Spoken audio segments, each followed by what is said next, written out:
Hallo liebe Leute, ich heiße Deepa and I'm from the German department of Nidus Academy.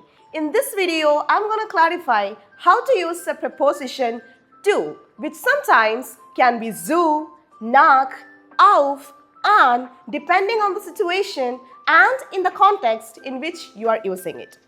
So, the most common mistake done by the students who learn German is definitely the direct translation of preposition from English to German. As a result, they end up making a lot of mistakes. So to avoid that, just follow my instructions and you are good to go. Okay, so if you are flying to a city or a country and the name of the city or the country has no article, then definitely you have to use the preposition nach.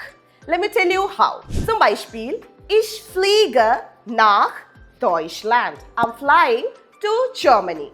And if you want to go to a beach, you definitely have to use the preposition an. Let me tell you why. Whenever it is related to water bodies, you have to use the preposition an. Zum Beispiel, ich gehe an das Meer. Oder ich gehe ans Meer. I'm going to the sea.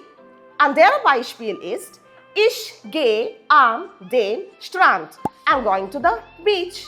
Okay, our next preposition is auf. Whenever you are going to a place that has no roof, you definitely have to use the preposition auf. Let's say you're going to a Spielplatz.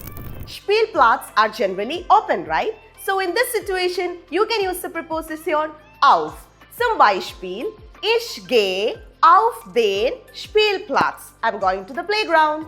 Now, let's say if you are going to a Christmas market, generally Christmas markets are open, right?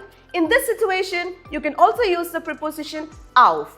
Zum Beispiel, ich gehe auf den Weihnachtsmarkt. I'm going to the Christmas market. And if you are going to a supermarket, to a doctor or to a friend, in all these situations, you have to use the preposition zu. Zum Beispiel, ich gehe zum Supermarkt. I'm going to the supermarket. Ich gehe zum Arzt. I'm going to the doctor.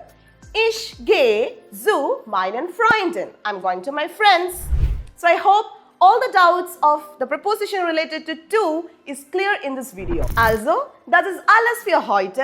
Ich hoffe, dass alles klar ist. Bis dann. Tschüss. German B2 ഇനി ഉറപ്പായും ജയിക്കും. Neethu's German ക്യാമ്പസിലൂടെ.